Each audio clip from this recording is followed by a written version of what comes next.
prière en langue, c'est vraiment un cadeau du ciel.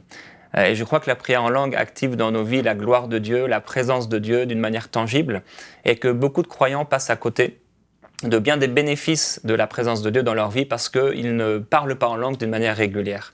Le baptême du Saint-Esprit, c'est vraiment quelque chose qui vient du ciel, un cadeau du ciel. C'est comme si on pourrait, entre guillemets, imaginer un morceau de Dieu qui vient dans notre esprit. Et quand on commence à l'activer, à le parler, ça amène toute une dimension spirituelle. Et ça nous amène dans une dimension nouvelle, une dimension supérieure. Et la Bible dit que Dieu nous a assis. Nous sommes assis dans les lieux célestes avec Jésus-Christ. Et ça, on le sait, on le lit dans la parole. Mais quand on prie en langue, on commence à réaliser effectivement que là, je suis assis dans les lieux célestes avec Jésus parce que ça amène toute une dimension de la présence de Dieu dans nos vies personnelles. Et même un pécheur peut être baptisé du Saint-Esprit. Il lui suffit de recevoir Jésus-Christ dans sa vie comme son sauveur personnel. Alors si vous êtes déjà né de nouveau, c'est vraiment pour vous, c'est un cadeau du ciel parce qu'en fait, les pécheurs et les gens sont à la recherche de la paix. Mais la prière en langue apporte la paix. Les gens dans le monde et dans l'Église sont à la recherche du bonheur, de la prospérité, de la joie. Mais le baptême du Saint-Esprit, la prière en langue, nous donne toutes ces choses-là. La prière en langue a des bénéfices extraordinaires. Et je me souviens, lorsque j'étais adolescent, on m'avait parlé du baptême du Saint-Esprit et j'avais cherché à être rempli du Saint-Esprit un après-midi chez moi. Puis Dieu m'a rempli quelques jours après. Et je n'ai pas réalisé pendant près de 10 ans le bénéfice que ça apportait dans ma vie spirituelle, ce qui fait que je ne parlais pas d'une manière régulière en langue. Et beaucoup de chrétiens que j'ai pu rencontrer aujourd'hui me disent je ne parle pas en langue, ou je ne parle plus en langue, ou je parle en langue une fois par semaine, ou quand vraiment je ressens le besoin de parler en langue, et ils passent à côté d'un grand bénéfice et de bien des bénéfices que Dieu voudrait leur donner. Dans Ésaïe au chapitre 42, Ésaïe va parler de Jésus en disant que Jésus ne se découragera point et il ne se relâchera point. Et je ne sais pas si ça vous arrive, moi ça m'arrive régulièrement. Physiquement, on perd de force, on perd de vitalité, et c'est pour ça qu'on a besoin de se reposer. Mais dans l'esprit aussi, on perd de force et on perd de vitalité. Et Dieu dit à propos de Jésus qu'il ne se découragera pas et qu'il ne se relâchera pas.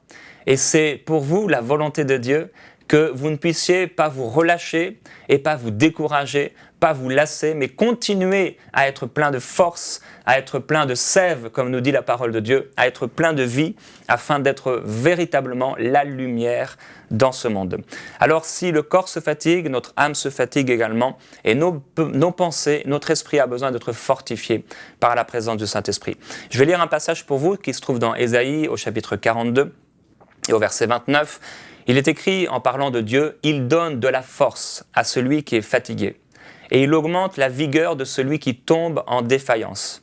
Les adolescents se fatiguent et se lassent, et les jeunes hommes chancellent, mais ceux qui se confient en l'Éternel renouvellent leur force. Ils prennent leur vol comme les aigles, ils courent et ne se lassent pas, ils marchent et ne se fatiguent pas. » Ça, c'est pour vous, frères et sœurs. Et dernièrement, je sentais une perte de force, une perte de vitalité. Ça faisait plusieurs semaines, même ma communion avec Dieu, je continuais à prier, mais je priais de moins en moins en langue. Et de moins en moins, je passais du temps dans la présence de Dieu. Et un jour, je me suis réveillé dernièrement. Et quand je me suis réveillé, Dieu m'a inspiré à aller dans Ésaïe 41 et 42, le passage que je viens de lire. Et Dieu a commencé à me parler, à me fortifier. Et je suis resté là au lit pendant que Annabelle s'est levée, Eden s'est levée. Je suis resté là dans mon lit, j'ai commencé à parler, à prier, simplement en français. Et j'ai réalisé au bout d'un moment, ma prière n'était pas suffisante. Je ressentais qu'il fallait parler en langue. Et là, j'ai commencé en plus de proclamer la parole de Dieu, à parler en langue. Et à parler en langue de plus en plus fort. Et ces petits balbutiements au départ, ces petites paroles que je pouvais chuchoter sont devenues des prières puissantes, ou même j'espère avoir réveillé mes voisins. Quand la puissance de Dieu est sur vous, quand la présence de Dieu est sur vous, c'est quelque chose que vous ne pouvez pas contenir. Jérémie parlait de ce feu, il disait « c'est un feu en moi que je ne peux pas contenir ». Et ce feu maintenant, il nous a été donné de pouvoir l'activer, de pouvoir l'amener beaucoup plus loin à travers la prière en langue. Et Dieu m'a amené, alors que je priais en langue, dans un flot de révélation. Et il m'a rappelé le passage d'Apocalypse où on parle de Jésus, ce Jésus qui vient sur un cheval blanc. Il est la parole de Dieu, il est fidèle et véritable, il combat avec justice, son manteau est trempé de sang. Il y a un flot de révélation qui est là. Son nom est la parole de Dieu et une armée céleste est à sa suite. Alors pour terminer, la prière en langue active la gloire de Dieu.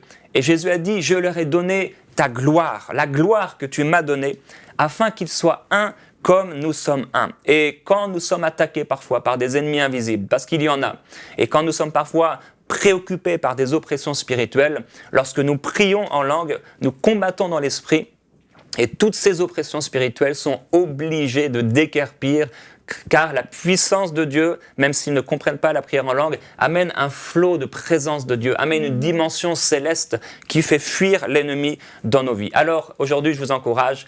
Peut-être vous allez commencer à balbutier quelques mots, à chuchoter un peu, à venir auprès de Dieu dans la prière avec quelques mots. Commencez à prier dans l'Esprit. Laissez-vous remplir par la présence du Saint-Esprit et elle deviendra de plus en plus forte. Au nom de Jésus-Christ, comme dit la parole de Dieu, laissez-vous continuellement remplir par le Saint-Esprit. Retrouvez la suite de ce programme dans l'émission Bonjour chez vous sur EMCI TV.